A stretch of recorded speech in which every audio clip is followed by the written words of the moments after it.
Hi, it's Mark Ruffalo on Radio 1. on Radio 1. So Hulk is now a gladiator, Mark. Give us the backstory of what's been happening since the last movie and how he's dueling with Thor now. So he leaves Avengers 2, Age of Ultron, in the Quinjet, seemingly to nowhere off into space.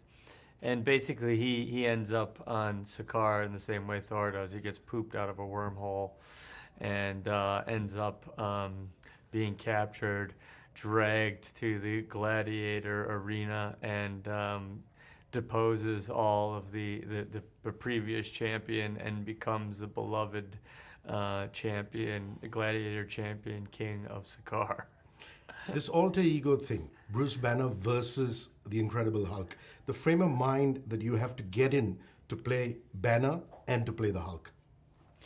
Yeah, the two pretty wildly different characters, and now we have the CGI to a place where we can really get a humanistic kind of quality and capture the performance of an actor underneath the animation. So that's been exciting to explore the Hulk, who he is, what kind of roommate he'd be.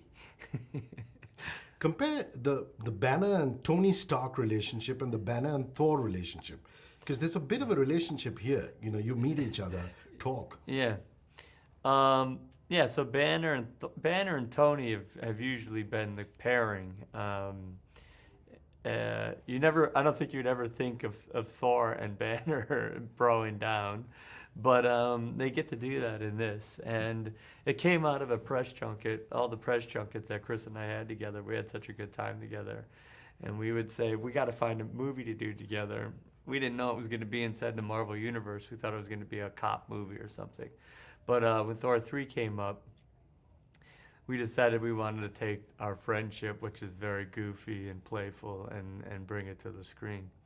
So you have Banner, who's in this version of Banner, which is a little bit different than we'd ever seen him. He's Banner without the Hulk inside of him.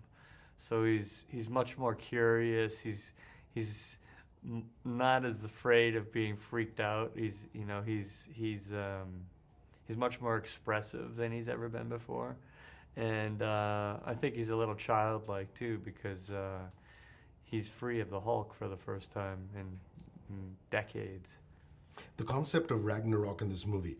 Everybody's asking why there's no solo Hulk movie.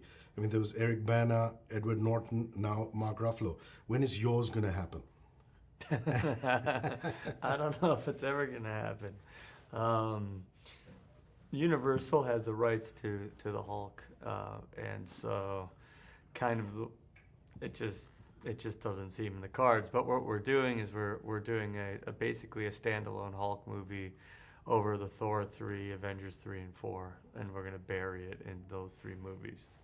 Have you seen an Indian film before? What would be your understanding of Indian cinema? Is there something that you really like? Sajid Ray is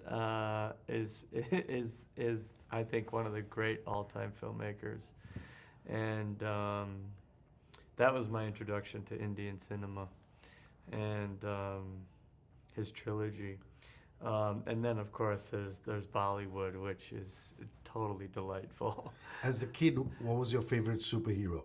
What did you grow up with? Probably the Hulk. It was between the Hulk, X-Men.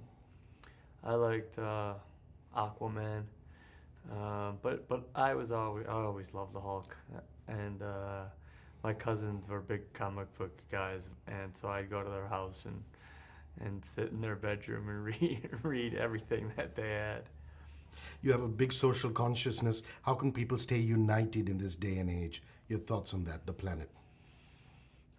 Well, more than any other time, we get to connect to each other directly, and I think when people get to spend time with people, whether it's on social media or in real life, they become much more compassionate to their fellow man, and more than any other time, we're able to do that. We're able to speak directly to one another, not through some sort of filter or a centralized media system. And so it's much more humanizing, and I think it's much easier to have compassion towards other people that you normally would could be easily demonized, or you would you wouldn't considering.